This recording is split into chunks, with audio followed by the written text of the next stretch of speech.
الحمد لله وكفى وسلام على عباده الذين اصطفى أما بعد فأعوذ بالله من الشيطان الرجيم بسم الله الرحمن الرحيم والكاظمين الغيظ والعافين عن الناس صدق الله العظيم. وقال النبي صلى الله عليه وسلم قال لا تغضبوا أو كما قال عليه الصلاة والسلام.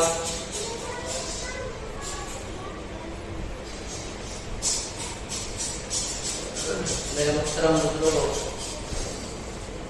اور عزیزوں،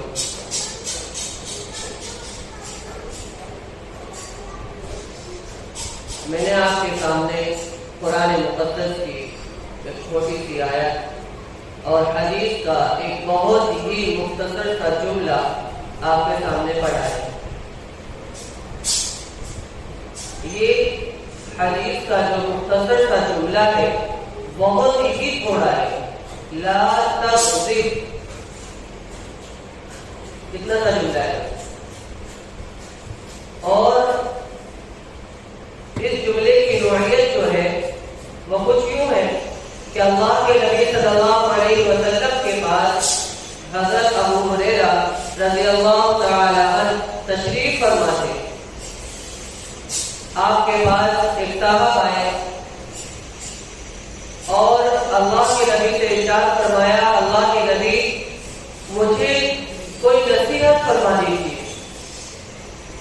فرمایا کہ مجھے کوئی نصیحت فرما دیجیے، اور نصیحت بھی وہ ہو جو مختصر ہوتی ہو، چھوٹی سی نصیحت ہو، زیادہ بڑی اور ثقیل نہ ہو. دیکھیے اس کی فرمائش، ایک تو نصیحت کرنے کے لیے کہہ رہا ہے، اور پھر دوسری چیز یہ بھی ارشاد فرمایا جا رہا ہے اس کے اندر کہ مختصر، یعنی آپ جو بھی نصیحت مجھے کریں گے وہ مختصر ہونی چاہیے، تھوڑی ہونی چاہیے، زیادہ بڑی لمبی چوڑی نہیں.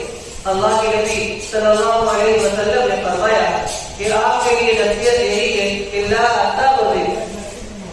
بس عربی سمجھ جاتے وہ لوگ تو اللہ کے نبی نے فرمایا کہ لا تغضب، وہ سمجھ گئے اور اٹھ کر چلے گئے. لا تغضب کے معنی آتے ہیں کہ غصے سے بچو. کیا ہے؟ غصے سے بچو، اپنے غصے کو قابو میں رکھو. یہ چھوٹی سی نصیحت اللہ کے نبی صلی اللہ علیہ وسلم نے ان صحابی رسول کو فرمائی. آج کے علماء کرام نے اس چھوٹے سے ٹکڑے کو لے کر کے اس کے اوپر بہت بڑی بڑی کتابیں لکھی ہیں کہ لا تغضب کے اوپر. چنانچہ ایک صاحب کتاب لکھتے ہیں لا تغضب کے بارے میں کہ اس میں دو چیزیں آتی ہیں. انسان جو برائیوں کے اندر مبتلا ہوتا ہے یا پھر گناہ کرتا ہے وہ دو ہی وجوہ سے کرتا ہے. نمبر ایک غصے کی وجہ سے، اور نمبر دو شہوت کی وجہ سے. دو وجوہ سے انسان گناہ کرتا ہے، نمبر ایک شہوت کی وجہ سے اور نمبر دو غصے کی وجہ سے. شہوت یہ عربی لفظ ہے جس کے معنی آتے ہیں خواہش نفس. مثال کے طور پر میرا دل چاہ رہا ہے کہ میں آج کھانے کے اندر کوئی اچھی چیز کھاؤں، یہ میرا دل، میرا نفس کہہ رہا ہے مجھ سے. لیکن اسی طرح کسی اور چیز کی تمنا نفس کرتا ہے کہ یہ کرنا چاہیے، یہ تو اچھی چیزوں کی تمنا ہو. لیکن کبھی کبھی نفس برائیوں کی طرف بھی بڑھتا ہے کہ تو یہ فلاں گناہ کر لے، فلاں گناہ کر لے. تو یہ کون بڑھ رہا ہے؟ یہ نفس بڑھتا ہے. چوری کرنا، ڈکیتی ڈالنا، یہ نفس. کیوں؟ اس لیے کہ چوری کرے گا تو جو ایک سال کے اندر کمائے گا وہ ایک مہینے کے اندر ہی کما لے گا. ڈاکہ ڈال کر چوری کر کے جو مہینے کے اندر جو کما لے گا وہ سال بھر کی نوکری سے نہیں کما پائے گا. اسی لیے یہ خواہش نفس اس کو بانٹتا ہے گناہ کی طرف. دوسری چیز ہے غصہ.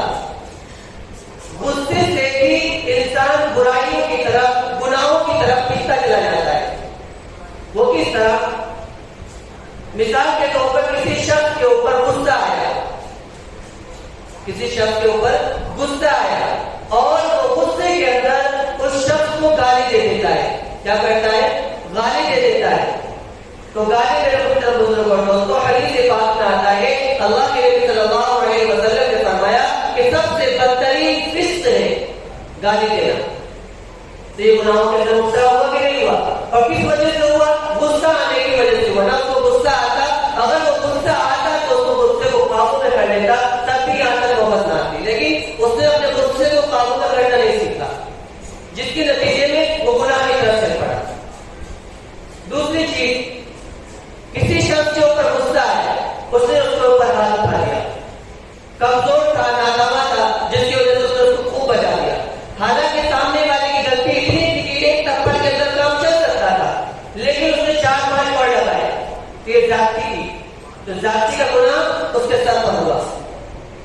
اسی طرح انسان سامنے والا جو ہے وہ بہت طاقتور ہے، جس کے اوپر غصہ آیا، نہ تو اس کے اوپر ہاتھ اٹھا سکتا ہے اور نہ ہی سامنے رہ کر کے کچھ کہہ سکتا ہے. سامنے رہ کر کے کچھ کہہ بھی نہیں سکتا. اس کے سامنے اس کو خاموشی سے جو وہ کچھ کہے گا وہی سن سکتا ہے اور دل کے اندر وہ غصہ کر سکتا ہے.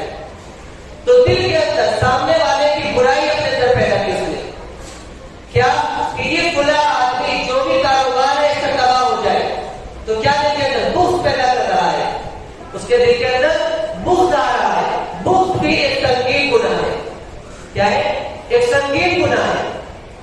اسی طرح اب اس کا زور سامنے والے پر تو نہیں چل رہا ہے، غصہ اتنا آ رہا ہے، اتنا آ رہا ہے کہ وہ کچھ کہہ بھی نہیں سکتا ہے، اور جو کچھ دل کے اندر کہہ رہا ہے پھر بھی بڑھاس نہیں کر رہی. دل اس کا چاہ رہا ہے کہ اس کے منہ کو نوچ لوں، لیکن منہ نوچنے کی اس کے اندر طاقت نہیں ہے کہ اس کا منہ نوچ سکے. کیوں؟ وہ پاورفل ہے سامنے والا. تو اب وہ حسد بھی کر رہا ہے دل کے اندر. کیا کر رہا ہے کہ اس کو اللہ نے جتنی بھی چیزوں سے نوازا ہے، اس کی چیزیں ساری کا تباہ برباد ہو جائے. یہ جس منصب کے اوپر فائل ہے یہ عہدہ اس سے چھین جائے. کیا ہو جائے؟ یہ عہدہ بھی اس سے چھین جائے. اس کی بنا پر ہو رہا ہے غصے کی بنا پر. تو اسی لیے اللہ کے نبی صلی اللہ علیہ وسلم نے فرمایا کہ لا تغضب، غصہ مت کرو. غصہ آتا ہے انسان کی مادی چیز ہے، فطری چیز ہے. غصہ آنا چاہیے. اگر غصہ نہیں آئے انسان کو تو انسان کے اوپر ہونے والے حملے جب ہوں گے تو وہ ان کو کیا نام ہے خوشی قبول کر لے گا اور اپنے جا بحال ہو جائے گا. اسی لیے جب غصہ آئے گا اس کو سامنے والے سے دفاع بھی کرے گا. اسی لیے اللہ رب العزت نے غصے کا مادہ انسان کے اندر رکھا ہے کہ اپنے بچاؤ کے لیے اگر شیر اس کے اوپر یا پھر کوئی جانور اس کے اوپر حملہ کر رہا ہے تو غصے کے اندر اس کا مقابلہ کر سکتا ہے. یہ ان چیزوں کے لیے دیا گیا غصہ. غصہ یہ نہیں کہ آپ دوسرے کے اوپر حسد کریں، جلن کریں، یا پھر ایک مارنا چاہیے تو آپ 5 مار رہے ہیں اس کو. یہ غصہ آپ کو گناہوں کی طرف لے کر چلا جائے گا.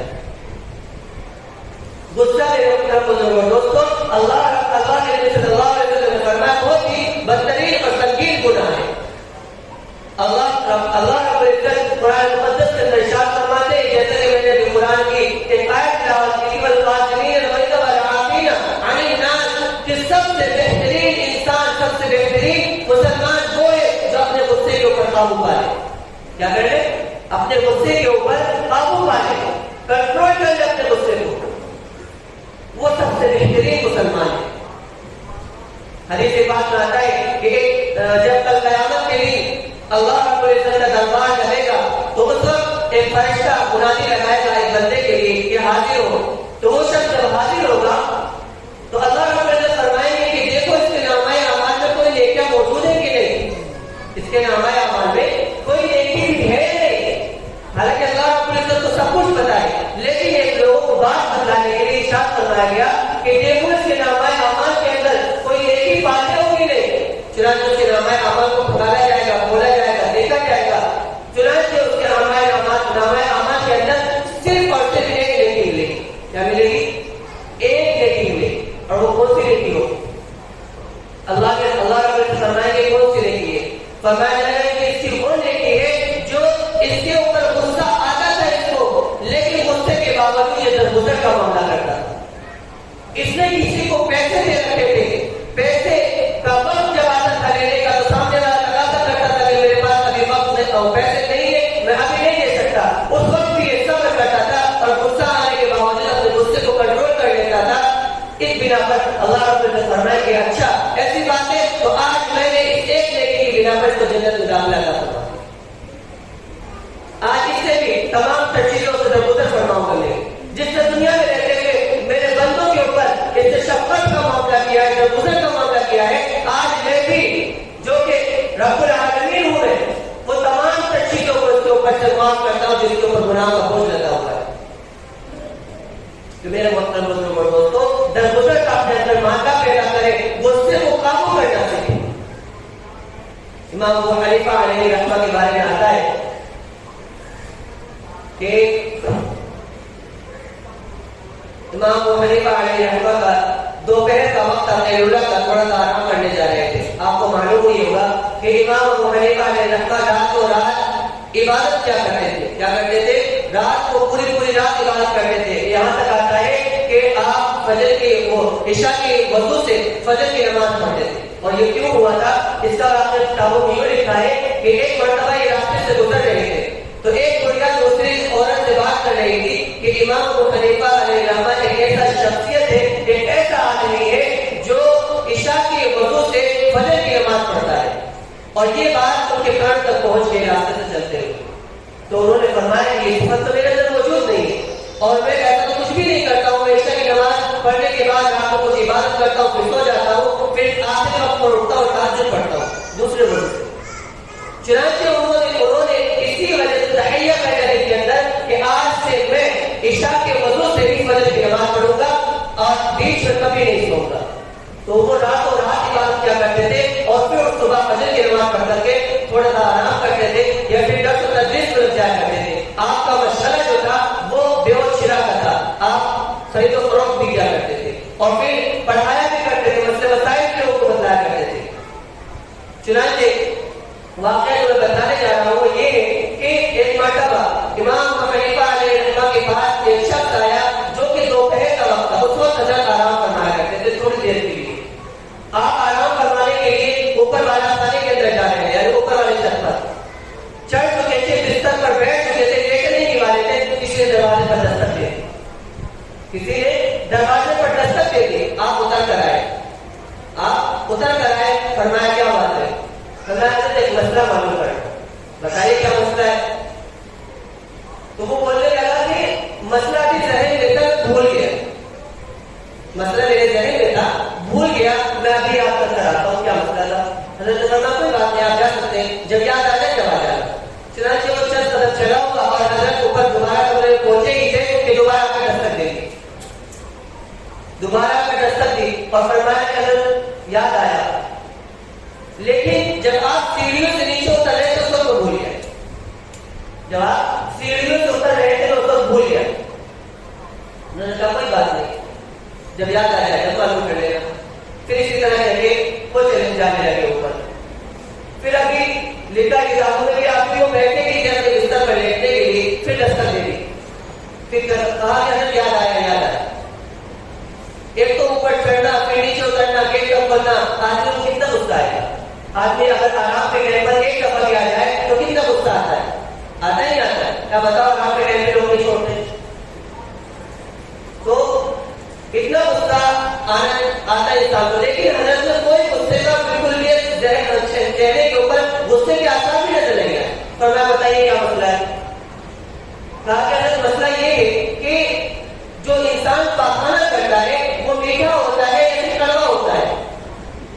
پاخانہ جو انسان کرتا ہے وہ میٹھا ہوتا ہے یا کڑوا ہوتا ہے؟ حضرت نے کہا کہ تحقیق کے مطابق پاخانہ جو ہے وہ جس وقت کیا جاتا ہے اس وقت میٹھا ہوتا ہے، لیکن سوکھنے کے بعد وہ کڑوا ہو جاتا ہے. سوکھنے کے بعد وہ کڑوا ہو جاتا ہے. فرمایا آپ یہ کیسے کہہ سکتے ہیں؟ فرمایا کہ اس وجہ سے میں کہہ سکتا ہوں کہ جب وہ تازہ ہوتا ہے، جب انسان کرتا ہے اس وقت اس پاخانے کے اوپر مکھیاں بھنبھناتی ہیں اور اس کے اوپر بیٹھتی بھی ہیں. اور مکھیوں کا یہ صفت ہے مکھیوں میں کہ وہ گرمی چیز پر نہیں بیٹھتی، ہمیشہ میٹھی چیز پر بیٹھتی ہیں. اس وجہ سے پاخانہ جس وقت تازہ ہوتا ہے اس وقت وہ میٹھا ہوتا ہے. لیکن جب وہ پاخانہ سوکھ جاتا ہے تو کوئی بھی